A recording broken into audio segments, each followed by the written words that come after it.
سہانی گھڑی چمکا طیبہ کا چاند، اس دن لفظ سال پہ لاکھوں سلام،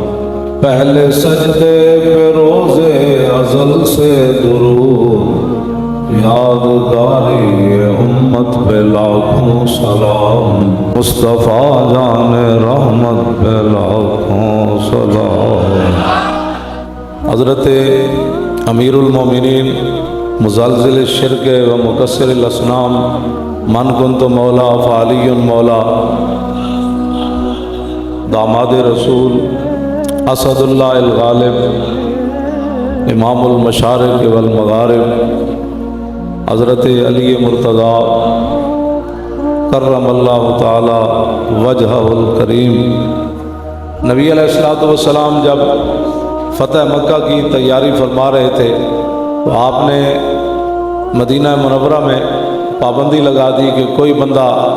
اہل مکہ تک یہ خبر کسی طریقے سے بھی نہ پہنچا سکے کہ حضور فتح مکہ کے لیے تشریف لانے والے ہیں۔ سارے راستے حضور نے بند کر دیے، جو بڑے بڑے راستے تھے حضور نے سارے بند کر دیے، ان پر صحابہ کو کھڑا کر دیا اور ان کے اوپر سیدنا فاروق اعظم رضی اللہ تعالیٰ عنہ کو حضور نے مقرر فرما دیا کہ کوئی بندہ مدینہ منورہ کے اندر آئے یا باہر جائے تو پتہ ہو کون آیا کون گیا۔ تو حضرت حاتب ابن ابی بلتہ رضی اللہ تعالیٰ عنہ یہ بدری صحابی ہے، اور یہ نبی علیہ الصلوۃ والسلام کہ وہ صحابی ہیں جنہوں نے میدان احد میں جس شخص نے حضور کو پتھر مارا تھا آپ نے اسے قتل بھی کیا اور سر کاٹ کے حضور کے قدموں میں بھی لائے، اور پھر حضور نے 2 مرتبہ ان کے لیے دعا فرمائی، یا اللہ حاتب ابن ابی بلتہ سے تو راضی ہو جا۔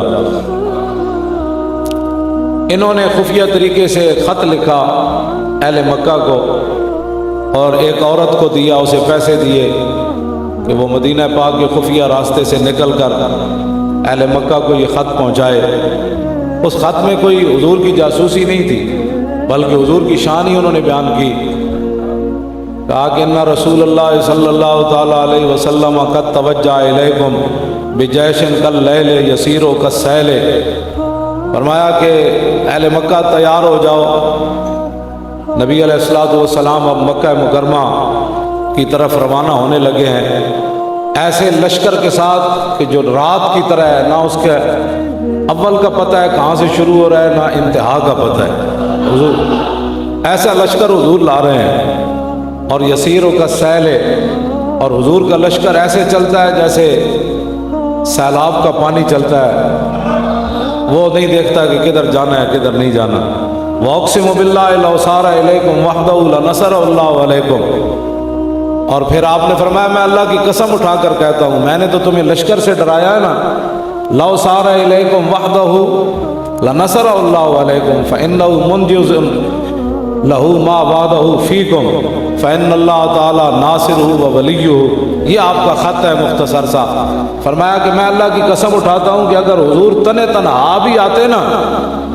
اور اتنا بڑا لشکر لان لے آتے تو حضور کی رب نے پھر بھی مدد فرمانی تھی۔